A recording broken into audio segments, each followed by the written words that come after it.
لسان القرآن لیکچر 2 کلمہ کی اقسام بسم اللہ الرحمن الرحیم۔ السلام علیکم، میں حافظ حسن رضا۔ آج ہم عربی کا سیکنڈ لیکچر سٹارٹ کرنے جا رہے ہیں۔ ہم نے جو ایک سیریز شروع کی ہوئی تھی، آج اس کا سیکنڈ لیکچر ہے۔ فرسٹ لیکچر میں ہم نے انٹروڈکشن دیکھا تھا، اسے تھوڑا سا ریکیپ کر لیتے ہیں۔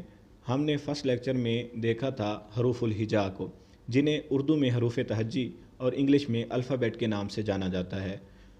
عربی میں حروف الہجا کی تعداد 28 یا 29 ہے۔ اس فرق کی وجہ بھی ہم نے جانی تھی۔ اس فرق کی وجہ الف اور حمزہ ہیں۔ وہ لوگ جو کہتے ہیں اس کی تعداد 28 ہے، ان کے نزدیک الف اور حمزہ ایک ہی چیز ہے، اور وہ لوگ جو کہتے ہیں الف اور حمزہ دونوں مختلف چیزیں ہیں، وہ کچھ اس طرح کیٹیگرائز کرتے ہیں کہ الف پر اگر زبر، زیر، پیش، جزم آ جائے یا سکون آ جائے تو اسے ہم الف نہیں کہیں گے، حمزہ کہیں گے۔ جیسے ہم نے ایک مثال دیکھی تھی، انسان۔ انسان اگر اردو میں لکھا ہوا ہو تو ہمیں کوئی کہے کہ الف اور حمزہ کا فرق جانے، تو ہم کہیں گے کہ انسان میں ایک ہی الف موجود ہے۔ جیسے کہیں لکھا ہوا ہو اقرا، اقرا میں پہلے جو الف آتی ہے اس کے نیچے زیر ہوتی ہے، اسی طرح آخر پہ جو الف آتی ہے اس پہ بھی جزم ہوتی ہے، تو اس میں کوئی الف موجود نہیں ہے جسے ہم حمزہ پڑھیں گے۔ ان کی تعداد 28 اور 29 کا ہم نے لگایا اندازہ کہ وہ لوگ جو کہتے ہیں کہ الف اور حمزہ ایک ہی چیز ہے، ان کے نزدیک 28 ہے۔ وہ جو کہتے ہیں الف اور حمزہ دو مختلف چیزیں ہیں، ان کے نزدیک حروف الہجا کی جو تعداد ہے وہ 29 ہے۔ ہم نے دیکھا تھا کہ اردو میں ہم حروف تہجی جب پڑھتے ہیں تو اس وقت ہماری اور پروننسیشن ہوتی ہے، جبکہ عربی کے حروف الہجا کو پڑھتے وقت ہماری جو پروننسیشن ہوتی ہے وہ مختلف ہوتی ہے۔ عربی میں حروف کو پڑھنے کا ایک اسپیسیفک انداز ہوتا ہے، ایک اسپیسیفک ساؤنڈ ہوتی ہے۔ وہ ساؤنڈ ہم نے دیکھی تھی، الف، با، تا، ثا، جیم، حا، خا، دال، لال، را، زا، سین، شین، صاد، ضاد، طا، ظا، عین، غین، فا، قاف، کاف، لام، میم، نون، واو، یا۔ اس میں آخر میں ہم نے دیکھا تھا کہ دو کمزور حروف ہیں، وہ آخر میں اکٹھے آ جاتے ہیں۔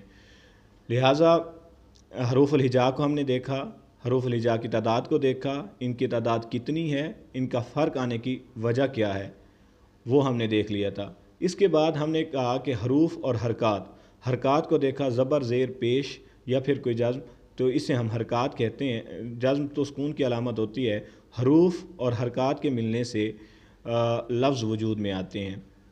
لفظ جو ہوتے ہیں وہ دو قسم کے ہو سکتے ہیں، وہ با معنی بھی ہو سکتے ہیں اور بے معنی بھی ہو سکتے ہیں۔ وہ تمام لفظ جو با معنی ہوتے ہیں انہیں کلمہ کہا جاتا ہے۔ ہم نے بے معنی کو چھوڑ دیا تھا، اس لیے کہ ہم نے جو زبان پڑھنی ہے وہ قرآن مجید کی زبان پڑھنی ہے۔ قرآن مجید میں کوئی ایسا لفظ نہیں ہے جو بے معنی ہو، سارے کے سارے لفظ جو ہوں گے وہ با معنی ہوں گے۔ لہٰذا با معنی لفظ کو ہم نے کہا کلمہ کی پھر ہم نے 3 اقسام دیکھی تھی، اسم، فعل اور حرف۔ ان کی تعریفیں بھی ہم کر چکے ہیں۔ آج جو ہے ایک آیت پڑھوں گا پہلے، لَقَدْ أَنزَلْنَا إِلَيْكُمْ كِتَابًا فِيهِ ذِكْرُكُمْ أَفَلَا تَعْقِلُونَ۔ سورۃ الانبیاء میں اللہ تعالیٰ ارشاد فرماتے ہیں کہ ہم نے تمہاری طرف ایک ایسی کتاب نازل کی ہے جس میں تمہارا ہی ذکر ہے، جس کا مفہوم یہ بنتا ہے کیا تم عقل نہیں کرتے؟ اگر ہم پہلے دن والی بات کو دیکھیں کہ لِذِکر کے معنی ہم نے جو سورۃ القمر میں دیکھے تھے، 4 مرتبہ ذکر آیا تھا لِذِکر کا، اگر اس کو ہم دیکھیں تو نصیحت اور یاد کرنے کے حوالے سے ہم نے اس کو لیا تھا۔ یہاں بھی اگر ہم نصیحت کا اس کا معنی لیں لِذِکر، تو اس کا مطلب ہے کہ مفہوم یوں بنتا ہے کہ ہم نے تمہاری طرف ایک کتاب بھیجی ہے جس میں تمہارے لیے نصیحت ہے یا پھر تمہارا اس میں ذکر ہے، کیا تم عقل نہیں کرتے؟ اب دیکھیں اس زبان کی امپورٹنس۔ ہمارے لیے ایک پوری کتاب موجود ہے جس میں نصیحت ہی نصیحت ہے، اور نصیحت بھی اللہ تعالیٰ فرما رہے ہیں، لیکن پھر جو ہے ہم اتنے غافل ہیں، ہمیں پڑھتے ہوئے جا رہے ہیں، ہمیں پتہ ہی نہیں چلتا کہ اللہ تعالیٰ ہم سے مخاطب ہیں، یہ ہمارے لیے بات کی گئی ہے یا ہمارے جو زندگی کی کہانی ہے اس میں مکمل طور پر فٹ آ رہی ہے، تو اس بات کا اندازہ ہی ہمیں نہیں ہوتا۔ یہ اس لیے نہیں ہوتا کہ ہمیں عربی کی زبان نہیں آتی۔ عربی کی زبان جب نہیں آئے گی تو پھر اسی طرح جو ہے ہمیں پتہ ہی نہیں چلے گا کہ نصیحت کہتے کسے ہیں۔ لہٰذا عربی کی زبان پڑھنا نہایت ہی میں سمجھتا ہوں ضروری ہے، اور سمجھنا نہایت ہی ضروری ہے۔ آج ہم اپنے سیکنڈ لیکچر کا آغاز کرنے جا رہے ہیں۔ اس میں سب سے پہلے جو ہمیں ٹیچر صاحب نے، ہمارے مفتی صاحب نے جو ہمیں دعا سکھائی تھی وہ یہ تھی کہ ربی یسر ولا تعسر وتمم بالخیر، جس کا مطلب ہے کہ اے میرے رب تو آسانی فرما دے اور تنگی نہ فرمانا، اور خیریت کے ساتھ جو ہے یہ ہمارا مکمل فرمانا۔ ہم نے کہا تھا کہ انگریزی کے بامعنی لفظ جو ہیں ان کو ہم پڑھیں گے۔ اب دیکھیں، کوئی بھی زبان کے جب اصول و ضوابط مرتب کیے جاتے ہیں تو غیر زبان والے لوگ، یعنی وہ لوگ جو اس زبان کو نہیں جانتے ہیں، وہ اس کے تمام بامعنی الفاظ کو آپس میں اکٹھا کر لیتے ہیں۔ جب تمام بامعنی الفاظ کو آپس میں اکٹھا کریں گے تو ان کا ایک گروپس بنا لیتے ہیں، ڈیفرنٹ گروپس بنا لیتے ہیں، یعنی اس زبان کے اصول و ضوابط مرتب کرنے کے لیے۔ اسی طرح میں اگر آپ کو مثال دوں، جو انگریزی ہوتی ہے نا، انگریزی کے بامعنی الفاظ کو نا 8 گروپس میں تقسیم کیا گیا ہے، جن کو ہم پارٹس آف سپیچ کہتے ہیں۔ یہ دیکھیں، انگریزی کے بامعنی الفاظ کو 8 گروپس میں تقسیم کیا گیا ہے، جنہیں ہم پارٹس آف سپیچ کہتے ہیں۔ کچھ کہتے ہیں کہ نہیں، یہ 9 گروپ ہیں، لیکن جو بھی ہو، میں نیچے ہم دیکھیں گے یہ پارٹس آف سپیچ کو کہ یہ کہاں کہاں ہے۔ اردو، فارسی اور عربی کے بامعنی الفاظ کو 3 گروپس میں تقسیم کیا گیا ہے۔ اردو، فارسی اینڈ عربی، ان کے تمام بامعنی الفاظ یعنی کلمہ کو 3 گروپس میں تقسیم کیا گیا ہے۔ نمبر 1 فعل، حرف، اسم، فعل اینڈ حرف۔ جبکہ اگر انگریزی میں اسے کیٹیگرائز کریں تو سب سے پہلے آتا ہے نون، پرونون، ایڈجیکٹو، ایڈورب، انٹرجیکشن۔ یہ تو آ گئے اسم میں۔ فعل کی اگر بات کریں تو یہ ورب، اور حرف کی بات کریں پریپوزیشن اور کنجنکشن جو ہیں یہ سارے کے سارے اس میں آ جاتے ہیں، حرف میں آ جاتے ہیں۔ اور ایک آرٹیکل ہے آ اور دی، یہ نامہ ہے، جو کہتے ہیں کہ اس کے نام ہے۔ بہرحال ہم نے جو دیکھنا ہے، ہمارا جو فوکس ہوگا وہ زیادہ سے زیادہ عربی پہ ہوگا۔ اردو، فارسی اینڈ عربی کے بامعنی الفاظ کو 3 گروپس میں تقسیم کیا گیا ہے۔ وہ 3 گروپس کون کون سے ہیں؟ نمبر 1 اسم، نمبر 2 فعل، نمبر 3 حرف، اور جو ہے اسم، فعل، حرف۔ انگریزی میں ان کو 8 گروپس میں تقسیم کیا گیا ہے۔ بہرحال یہاں میرا انگریزی پڑھنا مقصود نہیں ہے، ہم عربی پڑھیں گے۔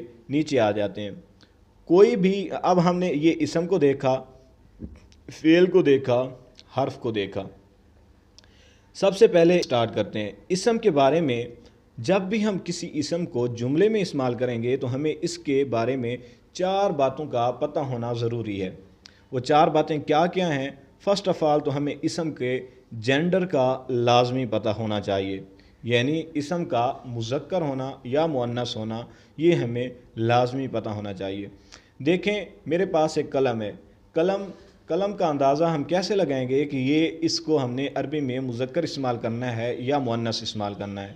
میں ایک چیئر پہ بیٹھا ہوں، کرسی کیا یہ مذکر ہے یا مؤنث ہے؟ اس بات کا اندازہ کیسے لگے گا؟ یہ اس وقت تک نہیں لگے گا جب تک ہم اسم کے بارے میں فل ڈیٹیل سے نہیں پڑھ لیں گے۔ یعنی کسی بھی اسم کو پڑھنے کے لیے، جملے میں استعمال کرنے کے لیے ہمیں اس کے بارے میں 4 باتوں کا پتہ ہونا ضروری ہے۔ نمبر 1 اس کا جینڈر، یعنی اسم کا مذکر یا مؤنث ہونا۔ نمبر 2 اسم کا عدد یعنی نمبر جو ہے ہم اردو میں اکثر جو ہے 2 طرح کے دیکھتے ہیں، سنگل اور اس کے بعد آ جاتی ہے جمع، واحد، جمع، اکثر ہم دیکھتے ہیں۔ میرے پاس ایک قلم ہے، میں کہتا ہوں یہ ایک قلم ہے۔ اب جو ہے میں اگر اردو میں ہی بناؤں تو اس کی جمع ہی بناؤں گا، لیکن عربی میں دو کے لیے ایک الگ سے ٹرم یوز ہوتی ہے جسے ہم مثنیٰ کہتے ہیں۔ مثنیٰ بنانے کے عمل کو جو ہے وہ تثنیہ کہا جاتا ہے۔ نمبر 1، اسم کے جینڈر کے بارے میں ہمیں معلوم ہونا چاہیے۔ نمبر 2، اسم کے نمبر کے بارے میں ہمیں معلوم ہونا چاہیے۔ نمبر 3 جو ہے اسم کی کیپیسٹی۔ یہاں کوئی کلاس بیٹھی ہو، میں کہوں گا کہ یہاں پہ ساری طالبات بیٹھی ہیں اور اس سائڈ پہ سارے جو ہے طالب علم بیٹھے ہیں، تو جب تک یعنی وسعت تو اس کی بہت زیادہ ہے۔ جب میں کوئی اسپیسیفائی کر لوں گا کہ حسن کون ہے اس کلاس میں، اس وقت اس کی جو وسعت ہے اس کے بارے میں یعنی اسپیسیفائی کر لوں گا۔ وسعت میں آ جاتا ہے کہ اسم کا معرفہ یا نکرہ، یعنی کیپیسٹی کسی بھی اسم کی۔ اور نمبر 4 پہ آتا ہے اسم کا اعراب۔ اعراب جو ہے اس کے بارے میں بہت زیادہ ہمارے ذہنوں میں جو ہے وہ غلط فہمی ٹھونس دی گئی ہے کہ اعراب جو ہے زبر زیر پیش کو کہا جاتا ہے۔ بالکل بھی نہیں ہے۔ اسم کا جو اعراب ہوتا ہے وہ ہوتا ہے اسم کی مختلف حالتیں، یعنی اس کا سٹیٹس اسم کا کیا ہے۔ کوئی بھی اسم اگر اس کے اعراب کی بات کریں تو وہ 3 حالتوں میں پایا جاتا ہے: رفع، نصب اور جر۔ یعنی رفع، نصب اور جر کی حالتوں میں اعراب کسی بھی اسم کا پایا جاتا ہے۔ اب جو ہے اس کو دوبارہ دیکھ لیتے ہیں۔ ہم نے دیکھا کہ تمام با معنی الفاظ کو جو ہے وہ کہا جاتا ہے کلمہ۔ کلمہ جو ہے اس کو آگے پھر 3 اقسام میں کیٹاگرائز کیا گیا ہے: اسم، فعل اور حرف۔ اگر ہم اسم کی بات کریں، سب سے پہلے اگر ہم اس کو اسم، فعل اور حرف ان پہ مکمل ہمیں کمانڈ آ جائے تو ہم جو ہے تقریباً 80-90% جو ہے عربی کی قرآن کی جو عربی ہے وہ سمجھنے کے قابل ہو جائیں گے۔ میں اسم کی بات کرتا ہوں۔ کوئی بھی اسم جب جملے میں استعمال ہوگا اس کے بارے میں ہمیں 4 باتوں کا پتہ ہونا لازمی ہے۔ کسی بھی اسم کے بارے میں ہمیں 4 باتوں کا پتہ ہونا ضروری ہے۔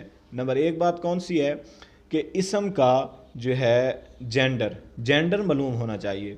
میرے پاس قلم ہے، کرسی ہے، بیگ ہے، میرے پاس کاپی ہے، تو مجھے یہ پتہ ہونا چاہیے کہ عربی میں یہ قلم، یہ بیگ، یہ کاپی کیا یہ مذکر ہیں یا مؤنث ہیں۔ کسی بھی اسم کا پہلے جینڈر معلوم ہونا چاہیے۔ نمبر 2، اسم کا نمبر معلوم ہونا چاہیے۔ نمبر میں کیا آ جاتا ہے کہ اسم کا واحد پتہ ہونا چاہیے۔ میرے پاس ایک قلم ہے، اس کی واحد تو مجھے پتہ یہی قلم ہے، اگر میں اس کی جمع بناتا ہوں تو پھر اقلام کہہ لوں گا، لیکن اس کو اگر میرے پاس 2 قلمیں ہیں تو ان کے لیے میں عربی میں کون سی ٹرم یوز کروں گا؟ یہ اردو سے تھوڑا سا مختلف ہے۔ آگے ہے اسم کا کیپیسٹی۔ اسم کی کیپیسٹی کا مطلب ہے اسم کا معرفہ یا نکرہ ہونا، یعنی کامن ناؤن یا پراپر ناؤن۔ کوئی چیز کامن ہے یا پھر پراپر ہے۔ اور چوتھے پہ آتا ہے اسم کا اعراب، یعنی جملہ یا جملے کی ترکیب میں اس کا اپنا مقام۔ یہ اس کی حالتوں کو ظاہر کرتا ہے: رفع، نصب اور جر۔ کوئی بھی اسم اعراب کے حوالے سے ہمیں 3 حالتوں میں ملے گا، یعنی 3 کے علاوہ اور کوئی بھی حالت نہیں ہوگی۔ 3 کون کون سی ہوں گی؟ رفع، نصب اور جر۔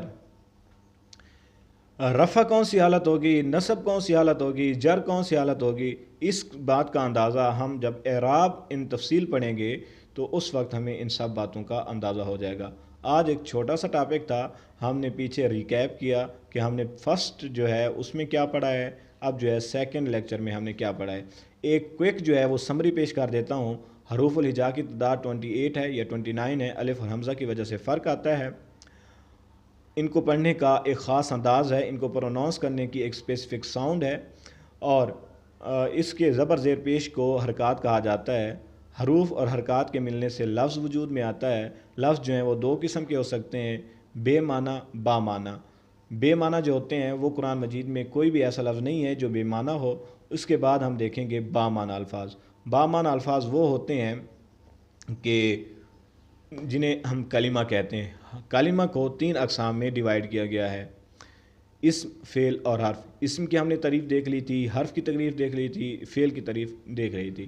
سیکنڈ لیکچر میں ہم نے پڑھا کہ کوئی بھی زبان کے جب اصول و ضوابط مرتب کیے جاتے ہیں اس کے پڑھنے کے لیے، تو غیر زبان لوگ آپس میں سر جوڑ بیٹھتے ہیں اور ان الفاظ کو جو بامعنی ہوتے ہیں اکٹھا کر لیتے ہیں، تو ان کو گروپس میں تقسیم کر لیتے ہیں۔ اسی طرح عربی، اردو اور فارسی کے جو بامعنی الفاظ ہیں انہیں 3 گروپس میں رکھا گیا ہے۔ وہ ان گروپس میں پہلا گروپ جو ہے اس کا نام ہے اسم، دوسرا جو ہے اس کا ہے فعل، تیسرا جو ہے اسے ہم کہتے ہیں حرف۔ اب جو ہے اگر انگلش کی بات کریں تو اس کی 8 گروپس میں تقسیم کیا جاتا ہے، جسے ہم کہتے ہیں پارٹس آف سپیچ۔ آگے ہم نے دیکھا تھا کہ سب سے پہلے ہم شروع کریں گے اسم کو۔ کسی بھی اسم کو سٹارٹ کرنے کے لیے، اس کے یا جملے میں استعمال کرنے کے لیے اس کے بارے میں ہمیں 4 باتوں کا پتہ ہونا ضروری ہے۔ نمبر 1، اس کا جینڈر معلوم ہونا چاہیے، آیا یہ مذکر ہے یا مؤنث ہے۔ اس کا نمبر معلوم ہونا چاہیے، آیا یہ واحد ہے، مثنیٰ یا تثنیہ ہے یا پھر جمع ہے۔ اس کی کیپیسٹی یعنی وسعت کا پتہ ہونا چاہیے، آیا یہ نکرہ ہے یا معرفہ ہے۔ اس کے اعراب کے بارے میں ہمیں پتہ ہونا چاہیے، یعنی یہ حالت رفع میں ہے، حالت نصب میں ہے یا حالت جر میں ہے۔ انشاءاللہ نیکسٹ لیکچر میں بہت جلد آئیں گے۔ آج کے لیے اللہ حافظ۔